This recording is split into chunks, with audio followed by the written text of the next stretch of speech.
यानी moving coil galvanometer जो है वो है इतना सेंसिटिव इंस्ट्रूमेंट है कि वो छोटे से छोटे करंट के लिए भी फुल स्केल डिफ्लेक्शन देता है। इसलिए मूविंग कॉइल गैल्वेनोमीटर को करंट मेजर करने के लिए डायरेक्टली यूज नहीं करते हैं। मूविंग कॉइल गैल्वेनोमीटर, ये नाम, वैसे तो गैल्वेनोमीटर कई तरह का आप जानते होंगे या पढ़ेंगे। एक मूविंग कॉइल गैल्वेनोमीटर होता है, एक टेंजेंट गैल्वेनोमीटर होता है, वो सब आएगा। खैर, तो मूविंग कॉइल गैल्वेनोमीटर जो आप पिछले क्लास कंस्ट्रक्शन, वर्किंग और प्रिंसिपल देखे थे, उसमें करंट सेंसिटिविटी और वोल्टेज सेंसिटिविटी भी आपको समझ में आया था। तो याद रखिएगा, it is very sensitive device and gives full scale deflection even for small amount of current. Few micro ampere current के लिए भी ये फुल स्केल पूरा मूव कर जाता है। एक स्टार मार्क करके लिखिएगा, galvanometer is very sensitive instrument. Galvanometer is, जो कल के क्लास के नीचे कहीं भी लिख लीजिए, galvanometer is very sensitive instrument and gives full scale deflection. Galvanometer is very sensitive instrument and gives full scale deflection even for a small amount of current. Even for, अच्छा अगले दिन से नया चैप्टर चालू हो जाएगा, अगले दिन से नया चैप्टर चालू हो जाएगा, ध्यान रखिएगा। मूविंग चार्जेस मैग्नेटिज्म शुरू कर दे या इलेक्ट्रोमैग्नेटिक इंडक्शन, लेंजेस लॉ, पूरा डायरेक्शन का खेला है, सामने ही सीखने वाला चीज है। इलेक्ट्रोमैग्नेटिक इंडक्शन चालू कर देंगे और ये जो चैप्टर है आसान सा, इसको रोक के बाद में करवाएंगे। मूविंग चार्जेस मैग्नेटिज्म, क्योंकि लोग एग्जाम होगा तो अभी कंफ्यूजन में है, तो यहाँ तो लाइन से चलेंगे, घबराइएगा मत। अभी 10 लेसन है हमारे पास, चाहे आपका सिलेबस का हिस्सा हो ना हो, आपको जानना ही पड़ेगा वो लेसन।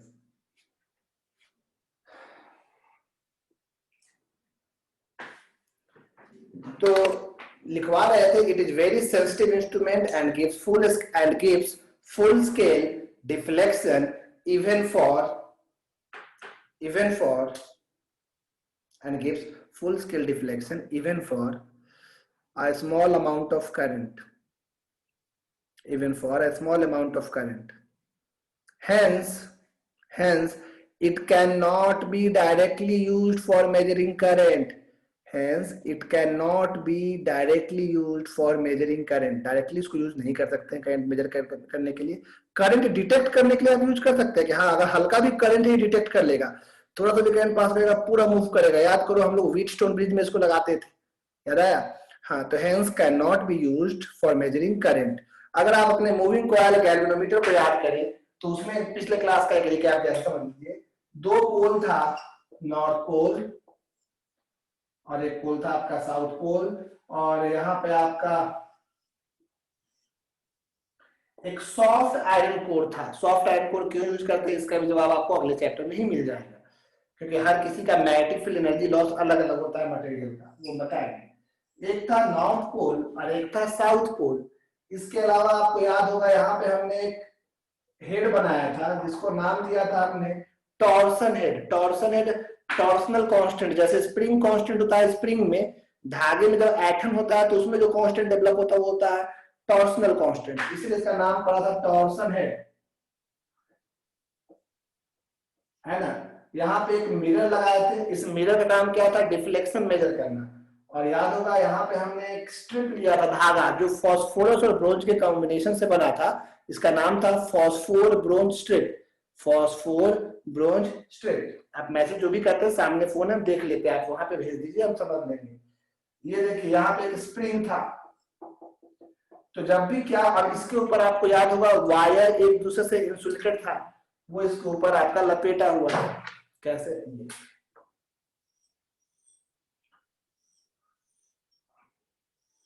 ये रेक्टेंगल शेप में वायर लपेटा हुआ था।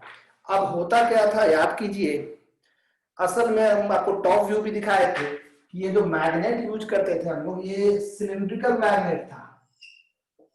नॉर्थ पोल, एग्जाम में दोनों डायग्राम बनेगा आपका, इसीलिए हम दोबारा बता रहे हैं कि आपको याद हो जाए। नॉर्थ पोल, साउथ पोल, और इसके ऊपर याद होगा किस तरह से आपका वायर लपेटा हुआ था। फायदा ये था कि हर जगह magnetic field line north pole से साउथ पोल जाता है, तो हर जगह कोई ना कोई मैग्नेटिक फील्ड के साथ एरिया वेक्टर पैरेलल होगा। एरिया अगर पैरेलल होगा तो एरिया वेक्टर के साथ हमेशा 90 डिग्री का एंगल रहेगा। तो वो सब हम बताए थे लास्ट क्लास, कोई ना भी सुन पाए हो और रिकॉर्डिंग भी नहीं था, इसलिए हम दोबारा बोल दिए हल्का फुल्का। तो होता क्या है, जब इसमें से आप करंट पास करते हैं तो करंट पास करने के चलते मैग्नेटिक फील्ड में है, मैग्नेटिक फील्ड में करंट पास की एक लूप है, तो कोई भी लूप अगर किसी मैग्नेटिक फील्ड में रखा हुआ है तो टॉर्क महसूस करता है, और टॉर्क का फॉर्मूला हम बताए हैं m क्रॉस p, यानी M B sine 90 degree. Cylindrical magnet लेते हैं ताकि एंगल 90 रहे। एम क्या है, एम क्या है, मैग्नेटिक डाइपोल मूवमेंट। फॉर्मूला क्या होता है इसका, current into area.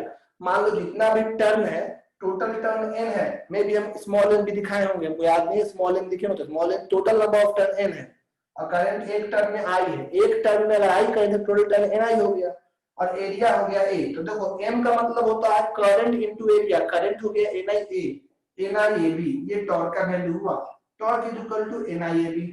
Equation number 1। Moving coil galvanometer आता ही है और बहुत आसान है। अब देखो टॉर्क के चलते ये घूमेगा, जैसे घूमेगा कितना एंगल घूमेगा वो हम देख लेंगे मिरर में। तो जब भी कोई चीज घूमता है, कोई चीज में एटम होता है, जैसे कि इसमें एटम हुआ, एटम हुआ तो ये फिर एटम होगा तो फिर ये खुलेगा, खुलेगा तो आखिर रीस्टोरिंग टॉर्क होता है। रीस्टोरिंग टॉर्क जो वापस उसके पोजीशन में लाए उसको कहते हैं रीस्टोरिंग टॉर्क। तो रीस्टोरिंग टॉर्क जो होगा, रीस्टोरिंग टॉर्क, टॉर्क वो डायरेक्टली प्रोपोर्शनल होगा थीटा के। मैग्नीट्यूड की बात कर रहे हैं, सिर्फ डायरेक्शन में तो माइनस भी लगाना पड़ता है, आप जानते हैं।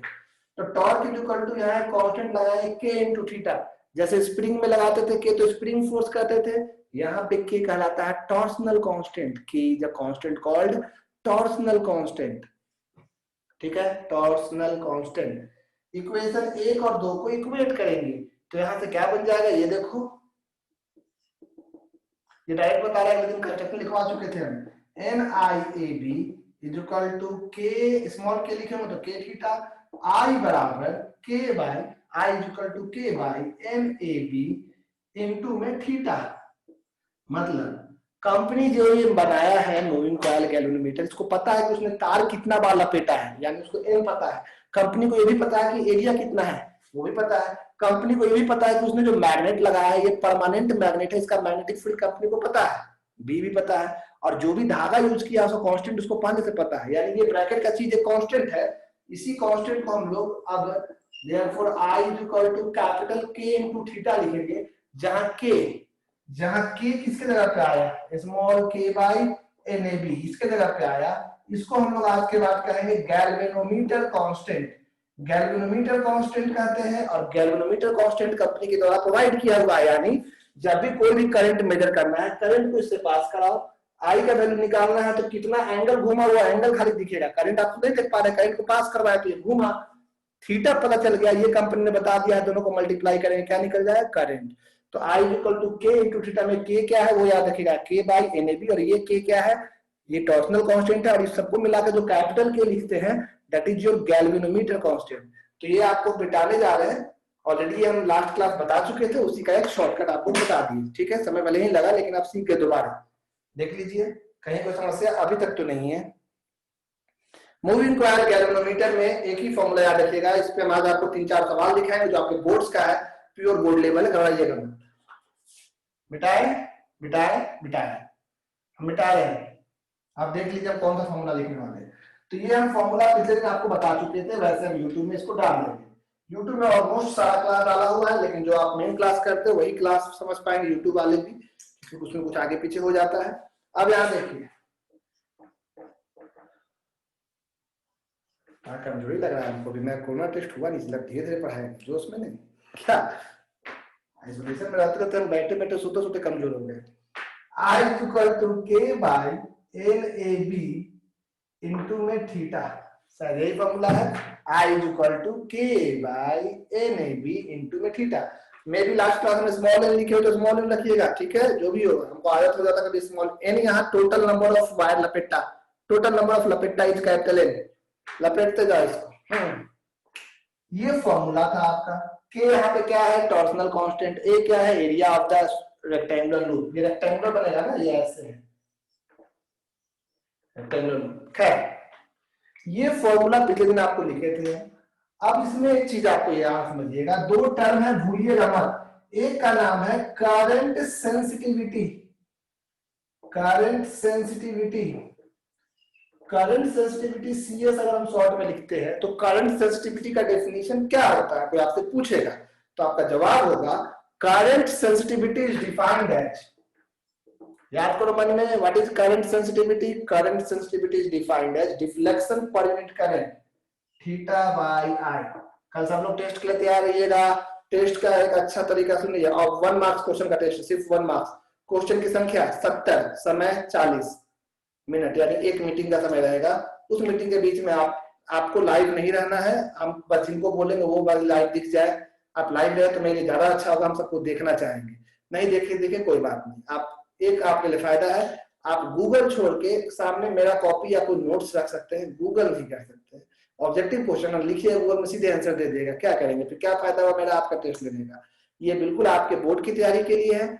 मन में श्रद्धा हो तो दे, नहीं तो चोरी करके देना। तो कौन सा आपको हम यहाँ बुला के पुरस्कृत करने वाले हैं? कुछ भी नहीं, नथिंग। मिलेंगे तो आपसे है ही नहीं अभी 10 दिन और, या रिपोर्ट आ जाए मेरा तो उसके बाद तो ठीक ही है। ये देखिए करंट सेंसिटिविटी क्या होता है? Deflection per unit current theta by I. Theta कितना है और आई कितना है वो देखिए। थीटा बाई में अगर आई आएगा, जानते हैं थीटा का वैल्यू या आई का वैल्यू पुट करो तो क्या हो जाएगा? Current sensitivity is equal to theta by I करेंगे तो NAB बाई में K। ये है आपका करंट सेंसिटिविटी। सवाल, how do you increase the current sensitivity? आप करंट सेंसिटिविटी कैसे बढ़ा सकते हैं? One can increase the current sensitivity by increasing number of turns, by increasing area, by increasing magnetic field. Constant वाला में कोई फर्क नहीं पड़ने वाला होता है। स्ट्रिंग का केस में आप क्या बदल दीजिएगा? फॉस्फोर ब्रोम सबसे अच्छा स्ट्रिंग यूज कर रहे हैं, तो by increasing number of turns, area और magnetic field। ये था आपका करंट सेंसिटिविटी। इसके बाद आपको हम बता चुके थे वोल्टेज सेंसिटिविटी।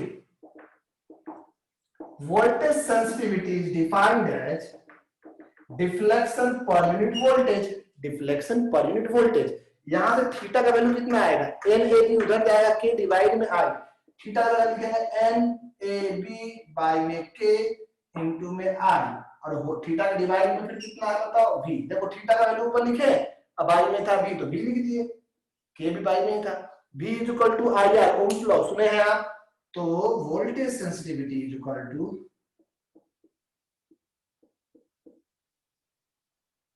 बाई में K इंटू में I, V is equal to IR। I cancel, तो voltage sensitivity is equal to NAB by K into में 1 बाई R। ये आपका वोल्टेज सेंसिटिविटी था। देखिए तो ये वोल्टेज सेंसिटिविटी था और ये करंट सेंसिटिविटी था।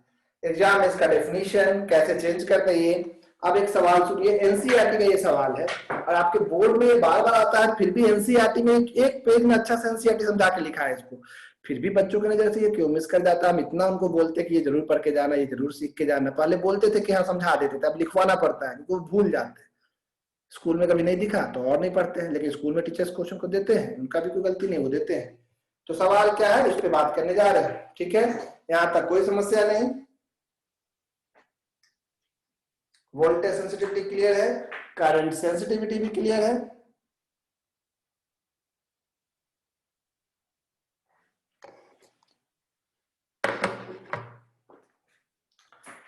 वोल्टेज सेंसिटिविटी भी क्लियर है, करंट सेंसिटिविटी भी क्लियर है, कोई दिक्कत नहीं है, नहीं है। अब मेरा सवाल यहां ध्यान से सुनिएगा। हम सब जानते हैं कि अगर कभी भी करंट चेंज होता है तो वोल्टेज भी चेंज होगा। रेजिस्टेंस कांस्टेंट है, रेजिस्टेंस तो कांस्टेंट होता है। अगर कहीं पे किसी वायर में रेजिस्टेंस कांस्टेंट है, अगर करंट चेंज हो रहा है मतलब उसका V भी चेंज हो रहा है। करंट चेंज हो रहा है तो V भी चेंज हो रहा है।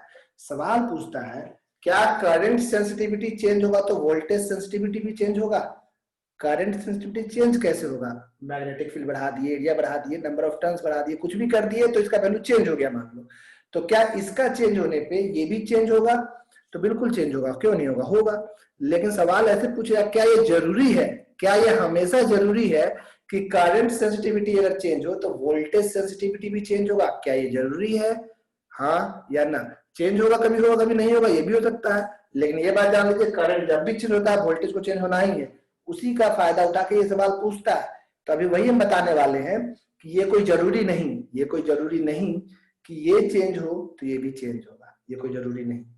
हो सकता है कि कभी करंट सेंसिटिविटी बदल जाए लेकिन वोल्टेज सेंसिटिविटी ना बदले, तो वो आपको एग्जाम में शो करता है, बोलता है, तो वही हम करने जा रहे हैं। लिखिए क्वेश्चन,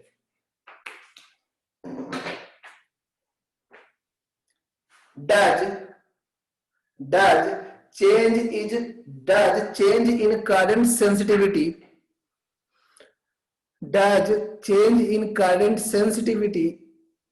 VVI मार्क कर लेंगे, does change in current sensitivity necessarily changes the voltage sensitivity? Does change in current sensitivity necessarily changes the voltage sensitivity? Does change in current sensitivity necessarily changes the voltage sensitivity? Obviously बात है, answer इसका no. मतलब क्या ये जरूरी है कि current sensitivity change हो तो वोल्टेज सेंसिटिविटी भी चेंज होगा? ऐसा जरूरी नहीं है, वही हम शो करने जा रहे हैं। ठीक है, फॉर्मूला आपके पास है, हम आपको इधर शो करते हैं।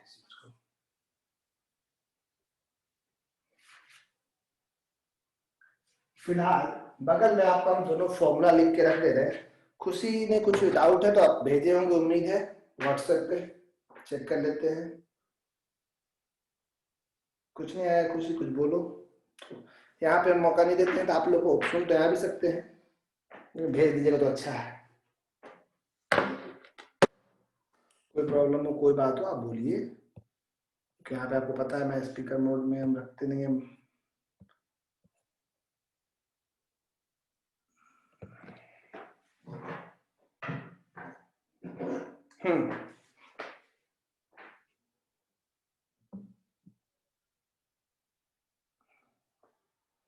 फिर से रिपीट कर दे रहे question, does change in current sensitivity, does change in current sensitivity, does change in current sensitivity necessarily changes the voltage sensitivity.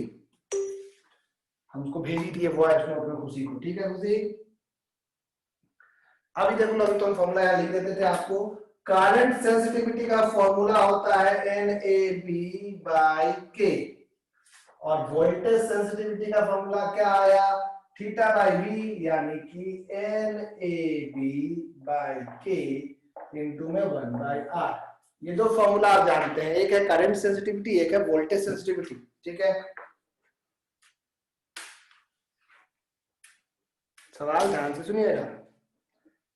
Case 1, मान लो अभी करंट सेंसिटिविटी का फॉर्मूला होता है NAB/K, इनिशियली ये था। इफ अगर अब नंबर ऑफ टर्न्स को डबल कर दिया जाए, n को डबल कर दिए, तभी ना कोई एक काम करते हैं, तो इस बार हम नंबर ऑफ टर्न्स को डबल किए। ठीक है, नंबर ऑफ टर्न्स को डबल किए तो करंट सेंसिटिविटी फाइनल कितना हो जाएगा? n के जगह पे लिखेंगे 2n, लूप का एरिया वही है AB/K, यानी 2 टाइम्स ऑफ NAB/K को हम लिख सकते हैं करंट सेंसिटिविटी इनिशियल, और ये है करंट सेंसिटिविटी फाइनल। मतलब नंबर ऑफ टर्न्स डबल करने पे करंट सेंसिटिविटी भी डबल हो गया। कोई नई बात नहीं, अच्छी बात है। अब सेम काम हम करके देखेंगे वोल्टेज सेंसिटिविटी में, सेम काम। ठीक है, केस नंबर दूसरा, वोल्टेज सेंसिटिविटी।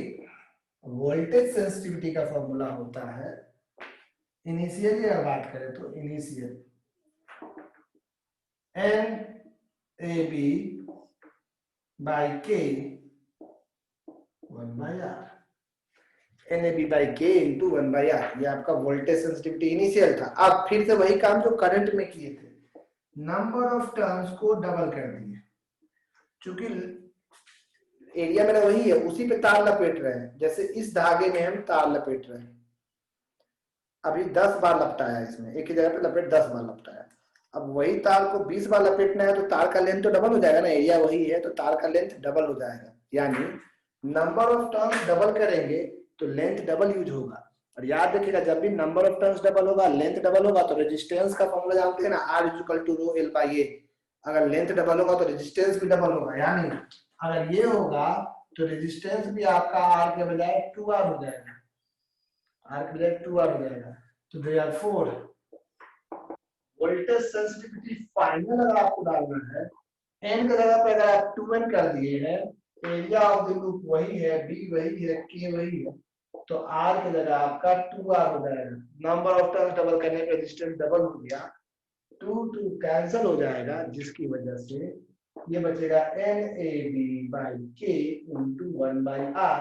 यानी फाइनल का वैल्यू वही हुआ जो इनिशियल का था, equal to voltage sensitivity initial. तो आप चेक कर ले, जो प्रोसेस, जो प्रोसीजर आपने किया, यानी नंबर ऑफ टर्न्स को आपने डबल किया, तो करंट सेंसिटिविटी तो डबल हो गया, लेकिन वही काम करने से वोल्टेज सेंसिटिविटी में कोई फर्क नहीं पड़ा। इसका मतलब है कि ऐसा कोई जरूरी नहीं है, एक ऐसा केस हमने एग्जिस्ट करवा दिया जिसमें कि करंट सेंसिटिविटी भले बदल गया, वोल्टेज सेंसिटिविटी जस का तस रहा। ये इंपॉर्टेंट है, ये बहुत ही इंपॉर्टेंट केस है, ये ध्यान रखिएगा, लिख लीजिए या स्क्रीनशॉट ले लीजिए।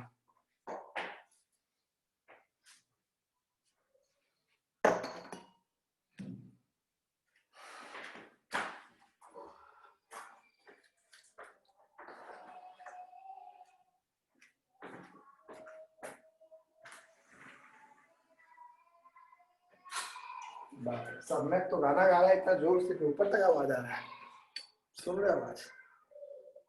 भारत माता की जय बोल रहा शायद। हाँ, आर्यन कुमार, आंचल और किनका किनका भैया, ये वाला फिर बता दीजिए। ओके आंचल, देखिए नंबर ऑफ टर्म्स को हमने डबल किया, तो करंट सेंसिटिविटी का जो फॉर्मूला था इनिशियल, उसमें n की जगह अगर आप 2n करते हो, तो 2 तो है NAB/K का वैल्यू, मतलब initial value. Number of terms double करने पे करंट सेंसिटिविटी डबल हो गया। अब वही काम अगर आप फिर से करते हो वोल्टेज सेंसिटिविटी में, तो उसमें तो रेजिस्टेंस नहीं था, लेकिन वोल्टेज वाले में रेजिस्टेंस आता है। नंबर ऑफ टर्म्स बदल गया, मतलब लेंथ डबल हो गया, और कभी भी लेंथ डबल होगा तो ध्यान रखिएगा रेजिस्टेंस भी डबल हो जाएगा, इसलिए R के बजाय 2R हो गया, और रेजिस्टेंस डबल हो गया तो कोई फर्क नहीं पड़ा। 2 कट गया डबल होने पे, वोल्टेज सेंसिटिविटी में कोई बदलाव नहीं आया ये करने पर, यानी कि करंट सेंसिटिविटी वही काम करने पे डबल हुआ, लेकिन वोल्टेज सेंसिटिविटी में कोई फर्क नहीं पड़ा। समझना, यही बताएं। आप एक बार फिर से यूट्यूब में चले जाइएगा, सबको तो यूट्यूब को सब्सक्राइब किए हुए हम लोग, जो भी हैं हम लोग जितने स्टूडेंट, ठीक है। अब बहुत ही इंपॉर्टेंट सवाल जो कि आप क्वेश्चन बैंक में देखिएगा, तो मूविंग कॉइल गैल्वेनोमीटर में ज्यादातर क्या आता है, जो सवाल है कैसे करते हैं, इसी में से ऑब्जेक्टिव बनेगा। ध्यान दें, खुद को ही हम 50 लगा ले रहे हैं। हाँ, ध्यान दें आप कि सवाल कहीं और से ऑब्जेक्टिव नहीं आता है। कोई सोचते कि ऑब्जेक्टिव का अलग से बुक लेके तैयारी करेंगे, वो पक्का फेल करेंगे। जो मेन पूरा थ्योरी पढ़ेगा उसी में से कॉन्सेप्ट बनेगा, उसी में से ऑब्जेक्टिव बनेगा, वहीं उनसे सोल्व होगा। कोई उनका बुक या कोई अलग से दिमाग नहीं लगता है। कोई नहीं न्यूमेरिकल सोचेंगे ऐसे उड़ के बना लेंगे, नहीं कि अलग अलग से पढ़ लेंगे, बुक ले लेंगे for objective, physics for objective या कुछ भी नहीं। ऑब्जेक्टिव फॉर फिजिक्स ऐसा कोई बुक लीजिएगा बर्बाद हो जाएगा, जब तक कॉन्सेप्ट नहीं डेवलप है सब खराब होगा। तो लिखिएगा क्वेश्चन, और इसको भी इंपॉर्टेंट ही मार्क करेंगे हम लोग। बाप रे बाप, अभी देखो सम्यक सुशांत सिंह का बड़ा फैन हो गया है, बड़ा होकर उसको वही बनना है। उसका जो गाना है नमो नमो शंकरा, दिन रात वही गाते रहता है।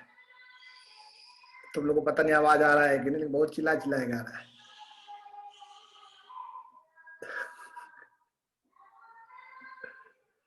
क्या आप में से किसी को आवाज आ रहा है? हाथ रेज करेंगे, किसी को भी नहीं आ रहा होगा। आया नमो नमो शंकर आया ना, सम्यक बाबू गा रहे हैं, उनको अच्छा लगा, इसलिए हम गेट बंद नहीं किया, गेट खुला कर दिया, गर्मी लग रहा है रूम, ये चूंकि सबसे ऊपर छत पे मेरा ये स्टोर रूम टाइप से है। तो बस करो, हम समझ गए कि आप सब गाने क्यों ही सुन रहे हो, हमको नहीं सुन रहे हो, तो हम गेट बंद कर दे रहे हैं। सम्यक नमो शंकर, शांत हो जाओ बेटा, शांत शांत। शांत होने बोले तो अब जान बुझ के चिल्ला रहा है, जान गया कि चाचू डिस्टर्ब हो रहे हैं, तो जान बुझ के हम गेट बंद कर देते हैं।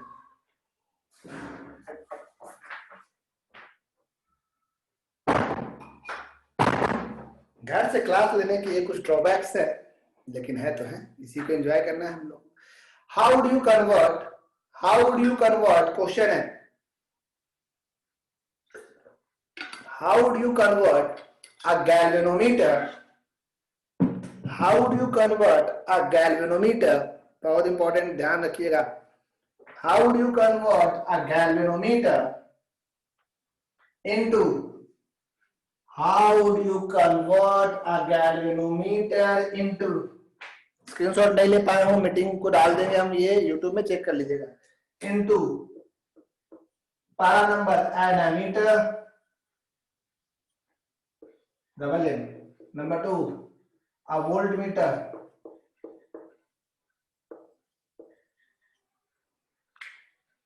how do you convert a galvanometer, double M है ध्यान रखिएगा, into an ammeter और दूसरा a voltmeter। ठीक है, तो अब एक एक करके इन दोनों टॉपिक को हम देखने जा रहे हैं। अगले 10 मिनट के बाद ये मीटिंग एंड होगा तो फिर दूसरा मीटिंग आप ज्वाइन करेंगे। उम्मीद है अगले 10 मिनट में एमीटर हो जाएगा, फिर वोल्टमीटर भी ज्यादा लंबा नहीं है, इसमें इंपॉर्टेंट पॉइंट्स है कुछ, उनको सुनना है और फिर इस पे न्यूमेरिकल, छोटे मोटे न्यूमेरिकल बना लेंगे हम लोग और निश्चिंत हो जाएंगे बोर्ड एग्जाम के लिए। ओके, मिटाएं इसको। कैसे बदलिएगा एक गैल्वेनोमीटर को आप एमीटर में और वोल्टमीटर में कैसे बदलिएगा? ठीक है, सबसे पहले हम लोग आज एमीटर के बारे में बात करेंगे। एमीटर एक ऐसा इंस्ट्रूमेंट है जो कि किसी भी करंट को मेजर करता है। Ammeter is an instrument used to measure a current in a circuit.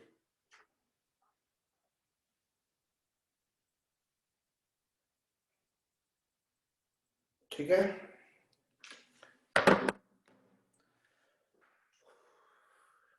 ज्यादा तो कोरोना का डर से ज्यादा वहम हो जाता है कि हाँ भाई थकान लग रहा है, तो बेचैन लग रहा है भाई कोरोना का कुछ सिम्टम हो सकता है, तो इसीलिए आदमी डर गया। और चूंकि एक्सपोज हुए हैं और 2-3 केस ऊपर से आप लोग फोन करके बता भी देते हैं। अभी हमारे बैच के एक लड़का है शानू आज 2-4 दिन क्लास नहीं करेगा।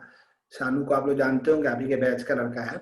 तो वो भी उसके चाचा शायद 35-40 कुछ बताया है, वही चाचा का 3 दिन पहले डेथ हुआ। जिस दिन हम आए ना उस दिन वो कोई सिम्टम्स नहीं था, कुछ भी बीमारी नहीं थी उनकी, जवानी थे, शादीशुदा थे, अब वो अचानक से डेथ हो गया उनका। शायद कोरोना पॉजिटिव भी निकले या नहीं पता नहीं हमको। शानू भी हमको फोन किया था उस दिन कि डेथ हो गया उनका अचानक से, तो शायद सब लोग कोरोना से बोल रहे हैं। तो अब ऐसा ये बीमारी फैल गया है कि किसी को भी हो सकता है, इसलिए बाहर चाउमीन चाट चिली बिल्कुल ना खाएं। उम्मीद है कि आप सैनिटाइज करते रहे अपने आप को, सैनिटाइज जैसे भी करना हो करें। और चूंकि एक बार होता है ना, दूध का जला छाती फूक के पीता है, तो कोई अगर ऐसा कहीं देख लिया है किसी का मौत या कुछ, तो हम लोग बहुत डर गए। आप भी डरिए, कई लोग तो डर भी नहीं रहे, मास्क भी लगाते हैं दाढ़ी पर, है कि नहीं? तो लगाइए दाढ़ी पे, यहाँ पे कोई भी आपके श्वसन की क्रिया नहीं होती है, यहाँ पे होता है, ध्यान रखेंगे। तो यहाँ जो लगाते हैं आप, इसको बचाने के लिए बचाइए। अच्छा, एमीटर एक ऐसा इंस्ट्रूमेंट है जो कि क्या करता है, करंट रीड करता है। करंट रीड करता है किसी भी सर्किट का। तो याद रखिएगा, एमीटर हमेशा सर्किट के साथ सीरीज में लगाते हैं। जैसे मान लो ये एक बैटरी है